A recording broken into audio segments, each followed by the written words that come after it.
सबसे पहले हम ये देखेंगे कि स्फेरिकल कैपेसिटर होता क्या है। तो आप यहाँ पे जैसा कि यहाँ पे इसकी डेफिनेशन मैंने यहाँ पे मेंशन की हुई है, तो हम देख सकते हैं कि spherical capacitor consist of to concentric spherical shell. और जिस तरह से पैरेलल प्लेट कैपेसिटर में होता था, दो प्लेट की जरूरत होती थी, तो यहाँ पे भी दो प्लेट की जरूरत है। एक प्लेट यहाँ पे ये वाली है, रेड वाले जिसकी रेडियस ए है, स्मॉल ए। तो यहाँ पे आप देख सकते हो एक इनर का है और एक आउटर रेडियस का है। तो इनर की जो रेडियस है वो हमारे लिए ए है, जबकि आउटर की जो रेडियस है वो हमारे लिए बी है। तो इसको यहाँ पे मैं दिखा भी देता हूँ। तो आप जैसे कि ये रेड वाला जो है हमारा, ये इनर रेडियस को बताएगा, तो इसकी रेडियस ए है। तो यहाँ से आप ज्वाइन करके दिखा सकते हो कि ये जो ज्वाइन किया है मैंने लाइन, ये यहाँ पे रेडियस ए को बतलाएगा, स्मॉल ए से दिखा दिया। और वहीं दूसरी रेडियस जो है वो हमारे लिए रेडियस बी है। तो इसको बाहर के लिए आउटर स्फेरिकल सेल के लिए इससे ज्वाइन करता हुआ मैं दिखा रहा हूँ, और इसकी रेडियस जो है आपकी बी है। तो इसकी रेडियस को मैंने बी लिख दिया। अब ये भी हमें देखना होगा यहाँ पे कि जो ये वाला रेडियस है इस पे चार्ज कितना है। तो आउटर रेडियस जो हमने लिया हुआ है, इस पे चार्ज आप प्लस क्यू चार्ज इस पे देते हो, ठीक है। यहाँ पे सबसे पहले मैं बता दूं आपको, अगर आपको स्टेटमेंट लिखनी भी हो इससे रिलेटेड तो क्या लिखी जाएगी स्टेटमेंट, वो देख लेते हैं। जैसे यहाँ पे स्फेरिकल सेल है, तो आप लिख सकते हो कि टू सेल्स, दोनों spherical shell, two shells carry charge plus q और माइनस क्यू, जिसकी रेडियस जो है प्लस क्यू की जो स्फेरिकल सेल है उसकी रेडियस बी है, और माइनस क्यू की जो स्फेरिकल सेल है उसकी रेडियस जो है स्मॉल ए से रिप्रेजेंट की हुई है। Since the electric field inside a hollow conductor is zero, तो यहाँ पे अगर ये लिखा जाए अंदर वाले स्फेरिकल सेल में E इक्वल टू जीरो, तो कोई गलत नहीं होगा, इलेक्ट्रिक फील्ड यहाँ पे जीरो होगी। लेकिन ये वाले रेड वाले सेल और ये ब्लैक वाले सेल के बीच तो कुछ ना कुछ इलेक्ट्रिक फील्ड होगी। वो इलेक्ट्रिक फील्ड किससे रिप्रेजेंट की जाएगी, तो उसको देखना जरूरी होगा हमारे लिए। तो इसकी इलेक्ट्रिक फील्ड को कुछ इस तरह से आप यहाँ पे रिप्रेजेंट कर सकते हो, क्योंकि ये देखो प्लस से इलेक्ट्रिक फील्ड का जो डायरेक्शन होगा वो माइनस की तरफ, इस तरफ होगा। तो इस तरह से इन अंदर में इलेक्ट्रिक फील्ड की जो डायरेक्शन देखने को मिलेगी हमें, वो इस तरह से मिलेगी, हर तरफ से यूनिफॉर्मली। ये इलेक्ट्रिक फील्ड की डायरेक्शन होगी यहाँ पे। आप किसी भी चूंकि देखिए ये अगर पैरेलल प्लेट कैपेसिटर में होता था प्लस से माइनस की तरफ, वहां पे ये भी इलेक्ट्रिक फील्ड उसके अंदर यूनिफॉर्मली रहती थी। तो यहाँ पे भी चूंकि सेम अमाउंट का चार्ज, जितने अमाउंट का प्लस है बाहर की तरफ, उतने ही सेम अमाउंट का माइनस अंदर की तरफ है, इसलिए इलेक्ट्रिक फील्ड यहाँ पे भी हर तरफ यूनिफॉर्मली इस तरह से डिस्ट्रीब्यूट रहेगी, ठीक है। ये वाली हो गई। और यहाँ पे जो एक पार्ट मैंने यहाँ पे कंसीडर किया हुआ है, ये जो मैं आपको बता रहा था बार बार, पर्पल कलर से जो मैंने एक स्फेरिकल कंसीडर किया हुआ है, उसके बारे में भी थोड़ा देख लेते हैं।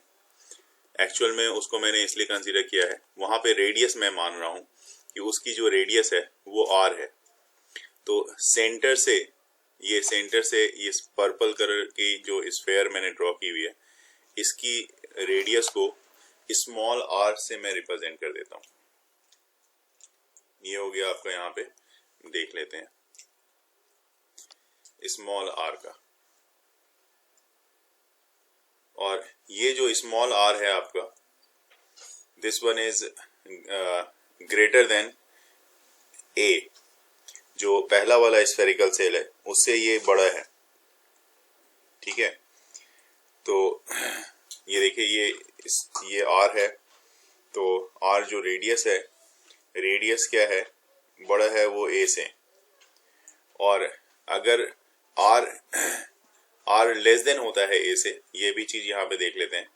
अगर R लेस देन होगा A से, तो वो जो रीजन होगा वहां पे, वो रीजन, उस रीजन में इलेक्ट्रिक फील्ड क्या है, जीरो है। जैसा कि आप डायग्राम में भी देख रहे हो यहाँ पे कि उस रीजन की इलेक्ट्रिक फील्ड जीरो है, ठीक है। और अगर R ग्रेटर होता है B से भी, तो अगर R ग्रेटर होगा B से, B मतलब बड़े वाले स्फेरिकल सेल के रेडियस से, उससे भी बाहर चला गया, बियॉन्ड चला गया, तो वैसे केस में भी जो आपकी इलेक्ट्रिक फील्ड होगी वहां पे भी जीरो ही कंसीडर होगी, ठीक है। तो अब इसके अंदर की बात करनी है कि जो इलेक्ट्रिक फील्ड यहाँ पे एग्जिस्ट करेगी, जो प्लस क्यू से माइनस क्यू की तरफ है ना, वो इलेक्ट्रिक फील्ड आपकी क्या है, वो इलेक्ट्रिक फील्ड आपको देखने को मिलेगी E। तो प्लस क्यू से माइनस क्यू की तरफ की जो इलेक्ट्रिक फील्ड है उसको आप रिप्रेजेंट करोगे E से। और ये चूंकि वेक्टर है इसलिए ऊपर में मैंने वेक्टर की साइन दे दी है। E exist in the region between the two shells due to the charge on the inner shell only, ठीक है। और हमें क्या करना है, we have to determine the electric field at any point P। किसी भी पॉइंट P पे हमें इलेक्ट्रिक फील्ड चाहिए। अब वो P पॉइंट कहाँ पे लेनी है, तो वही P पॉइंट ये वाला है जहां पे आप देख रहे हो, ये पॉइंट जो है P पे, जिसकी रेडियस हमने R मानी हुई थी, ठीक है। तो R रेडियस के इस पॉइंट P पे हमें इलेक्ट्रिक फील्ड निकालनी है, ठीक है, जो कि सेंटर से R डिस्टेंस पे है। तो consider the concentric sphere radius small r at the Gaussian surface. तो क्यों ना यहाँ पे गॉस लॉ के गॉस थ्योरम को हम लोग इस्तेमाल में लाएं। तो देखते हैं गॉस थ्योरम हमारा क्या आएगा, उसकी बात करते हैं होगा। तो सबसे पहले आपने फ्लक्स लिख दिया यहाँ पे, flux equal to E into, क्योंकि फ्लक्स इक्वल टू क्या होता है, E into area, area 4πr² का है, क्योंकि हमने इस R को कंसीडर किया हुआ है जो जहां पे P पॉइंट कंसीडर की जा रही है। और this one is equal to Q by epsilon naught. तो जो इलेक्ट्रिक फील्ड होगी आपकी यहाँ पे, इलेक्ट्रिक फील्ड क्या होगी, E equal to Q by 4π epsilon naught R²।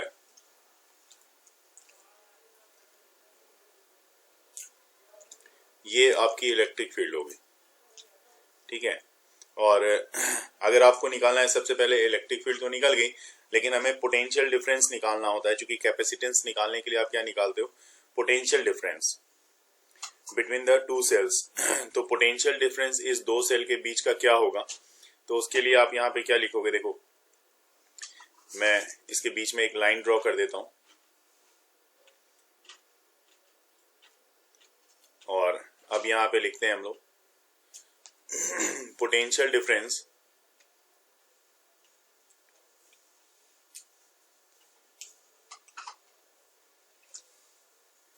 Short में PD से लिख दिया मैंने, बिटवीन टू सेल्स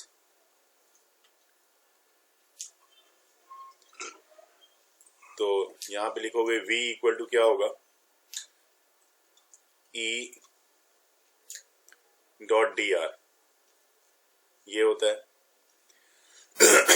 रिलेशन होता है ना इससे। और ये निगेटिव में होगा क्योंकि हमने पढ़ा था negative of potential gradient is known as electric field, E equal to minus dV by dr, इस तरह से हमने पढ़ा था। और इसकी इंटीग्रेशन कहां से कहां तक होगी, तो A से लेके B तक, क्योंकि स्मॉल रेडियस इसका A है और मैक्सिमम जो गया हुआ है वो B तक का गया हुआ है, ठीक है। तो अब यहाँ पे दोनों के लिए आप इसको इस तरह से रिप्रेजेंट करोगे कि इंटीग्रेशन A से B तक तो है ही, तो इंटीग्रेशन लिख दिया A से B तक के लिए, और यहाँ पे आपने दिखा दिया E डॉट dr, तो E dr डॉट हटा दिया मैंने दोनों का E dr के लिए। और देखिए यहाँ पे माइनस भी मैंने हटा दिया है, तो इसका मतलब आपको समझ में आ रहा है कि cos 180 दोनों के बीच की एंगल इलेक्ट्रिक फील्ड, और जो dr है डिस्प्लेसमेंट है दोनों के बीच वो cos 180 बन रही है, तो cos 180 -1 होगा और ये माइनस कैंसिल हो जाएगा। तो डायरेक्ट यहाँ पे V equal to E dot d r. और जैसा कि हमने यहाँ पे इलेक्ट्रिक फील्ड का फॉर्मूला देखा है यहाँ पे Q by 4 pi epsilon naught, तो इसको यहाँ पे लिख दो आप Q by 4 pi epsilon naught into r square d r. ठीक है ना, ये पोटेंशियल हो गई इसकी। तो अब हमें इसका ओवरऑल इसका क्या करना पड़ेगा, इंटीग्रेशन करना पड़ेगा। और इंटीग्रेशन कहाँ से कहाँ तक, तो लिमिट हमारा ए से बी तक का है।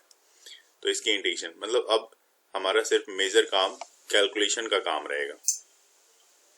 तो चलिए कैलकुलेशन देखते हैं। यहाँ पे नीचे मैं बिल्कुल फ्रेश यहाँ पे कैलकुलेट करके मैं दिखाता जाऊंगा। तो ये जो v है, v इक्वल टू इंटीग्रेशन, चूंकि बाकी जो कांस्टेंट है उसको तो आप बाहर ले लोगे। कांस्टेंट क्या है आपका, q by 4 pi epsilon naught, ये सब कांस्टेंट है। तो इंटीग्रेशन किसका होगा, 1 by r square. 1 by r square को क्या लिखोगे, तो r पे पावर -2। इसका इंटीग्रेशन होगा a से b तक के लिए। तो इसका जब इंटीग्रेशन तो आता ही है, तो सिर्फ इसका इधर तो आप ऐसे ही लिखते चले जाओ, क्योंकि इंटीग्रेशन ये कांस्टेंट है 4 पाई एप्सिलॉन नॉट। और जब इसका इंटीग्रेशन करोगे तो ये कितना आ जाएगा, ये आ जाएगा आपका -1 बाय आर।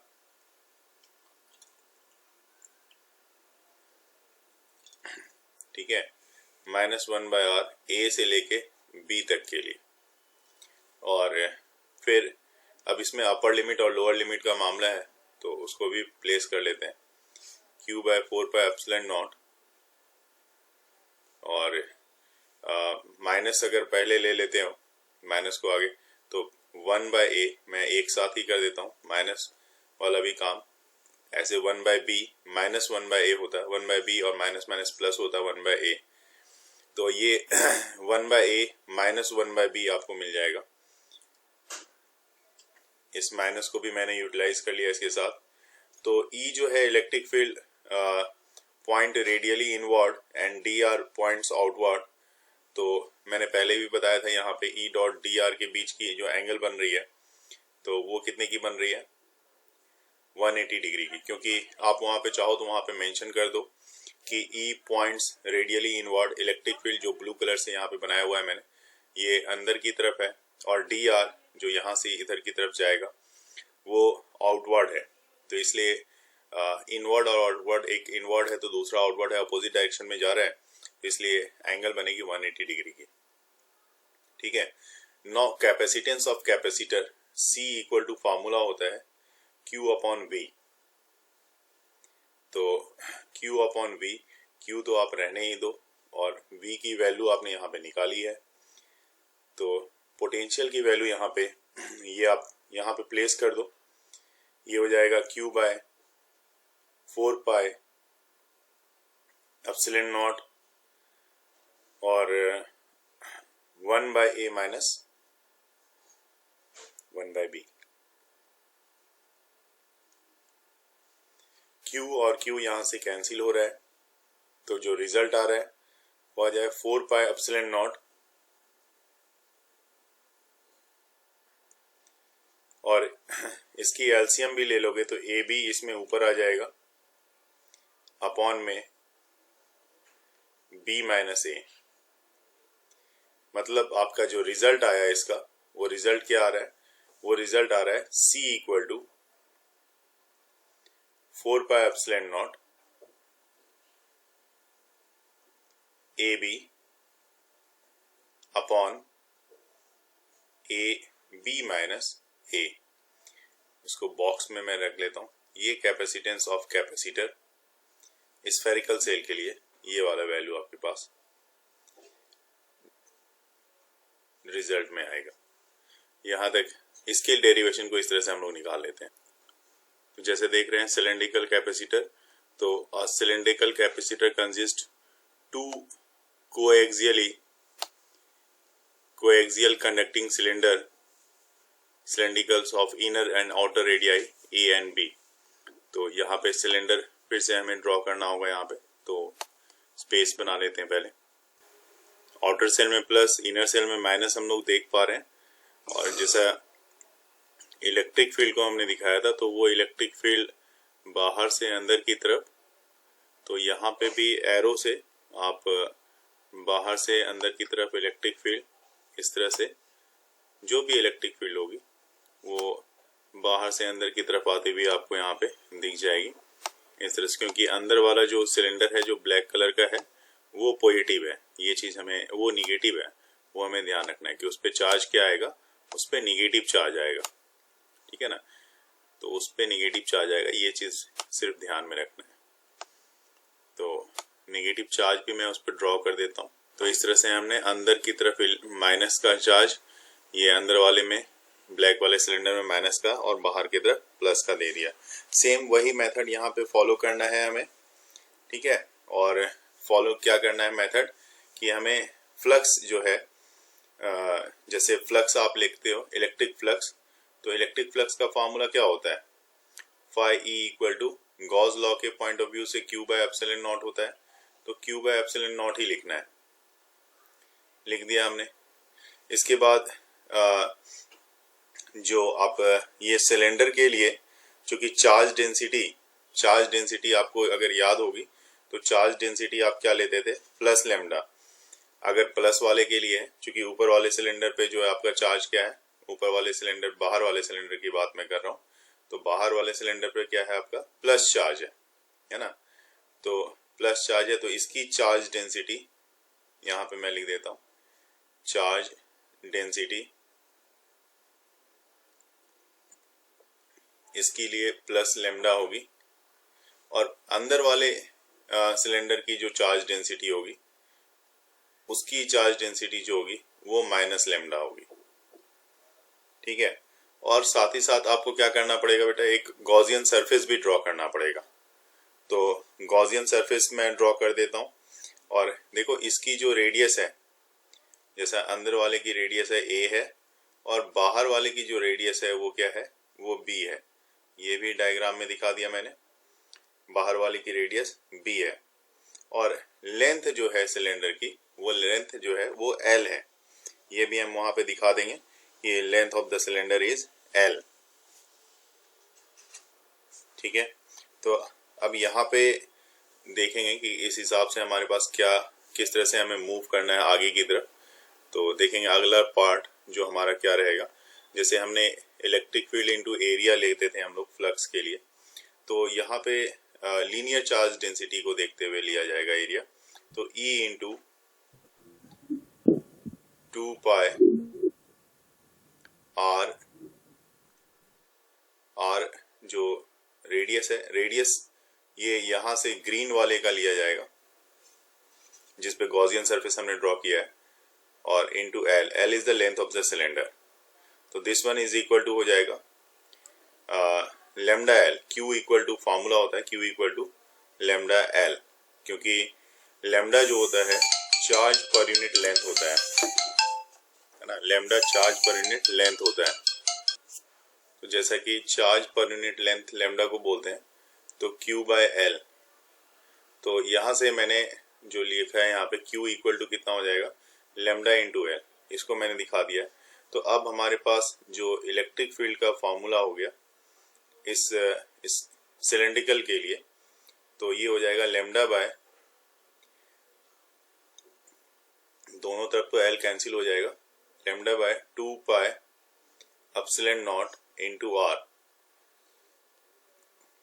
अब जिस तरह से हमने पोटेंशियल डिफरेंस स्फेरिकल के लिए निकाला था, उसी तरह से यहाँ पे फिर से हमें इसके लिए पोटेंशियल डिफरेंस निकालना होगा। तो इसको थोड़ा साइड कर देता हूं मैं, और यहाँ पे इसके लिए पोटेंशियल डिफरेंस की बात कर लेते हैं। तो potential difference between the two cylinder क्या होगा देखते हैं।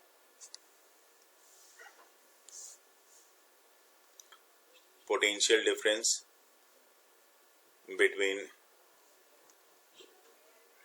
टू सिलेंडर इज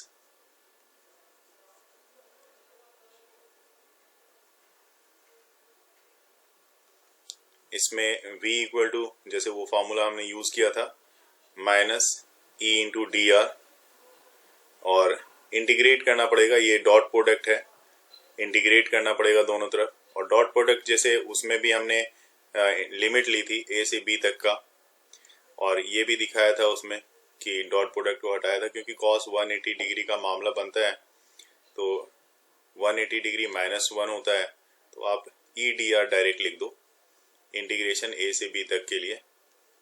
और वहाँ पे साइड में आप चाहो तो लिखो e and d r in opposite direction, लिखना चाहो आप लिख सकते हो। तो ये हो जाएगा, यहाँ पे देखिए e की जो वैल्यू है lambda by 2 pi epsilon naught r, lambda upon 2 pi epsilon naught into r, ठीक है। और इसमें इंटीग्रेशन होगा इसका, और डी आर तो आपके पास है ही, इसी की लिमिट होगी a से b तक के लिए। और फिर आप यहाँ पे ले लो a से b तक, लेकिन इस बार हमें क्या करना पड़ेगा, आपने ले तो लिया है, कांस्टेंट को बाहर कर दो। कांस्टेंट आपका क्या है, तो lambda by 2 pi epsilon naught, तो यहाँ पे lambda upon 2 pi epsilon not को आप बाहर कर सकते हो, तो 1 बाय आर डी आर, मतलब r पे पावर -1, ठीक है। अभी मैं 1 बाय आर डी आर ले रहा हूँ, तो 1 बाय आर डी आर का इंटीग्रेशन तो आपको पता ही होगा, ये इंटीग्रेशन लॉग के फॉर्म में होता है। तो देखते हैं अब लॉग के फॉर्म में इसको इंटीग्रेट कर लेते हैं। जिनका इंटीग्रेशन अच्छा है यहाँ पे कैलकुलेशन में कोई प्रॉब्लम नहीं आएगी, तो ये आप ले लो यहाँ पे इंटीग्रेशन। सबसे पहले तो lambda by 2 pi epsilon not को बाहर कर लो,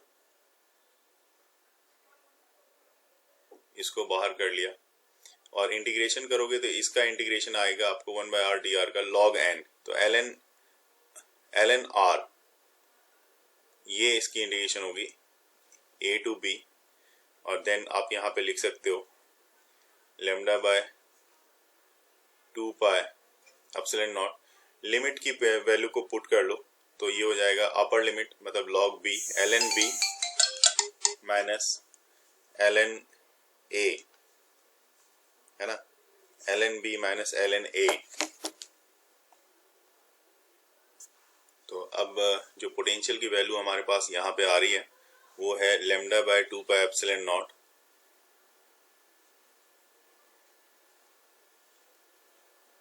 और ln b minus ln a को आप लिख सकते हो ln b बाय a, तो ln b अपॉन a। देखिए ये तो हमारे पास पोटेंशियल की वैल्यू आ गई, अगर सिर्फ पोटेंशियल पूछा जाता है तो वहाँ पे ये फॉर्मूला हम अप्लाई कर सकते हैं। लेकिन हमें क्या चाहिए, capacitance, capacitance of capacitor in the case of axial coaxial cylindrical के लिए, तो C equal to Q by V हमेशा की तरह, और Q जो है हमारा, ये तो Q है ही आपके पास, और V की जगह पे आप lambda by 2 pi epsilon naught और ln b बाय a। अब यहाँ से आप चाहो तो दोनों ही पार्ट को Q इक्वल टू आप लिख सकते हो, जैसा वहां पे हमने यूज किया था L लेमडा, ठीक है। तो यहाँ पे L लेमडा लिख लेते हैं Q की जगह पे, इसकी जगह पे अगर L लेमडा लिख लें तो कोई दिक्कत नहीं है। तो L लेमडा अपॉन में lambda upon 2 pi epsilon naught ln b by a, और लेमडा कैंसिल कर लेते हैं, तो C की वैल्यू अल्टीमेटली हमारे पास क्या आ रही है, तो ये आ जा रही है, L हमारे पास है ही 2 pi epsilon naught L upon ln b by a। तो ये हमारे पास कोएक्सियल सिलेंड्रिकल के कैपेसिटेंस का फॉर्मूला आ जाता है।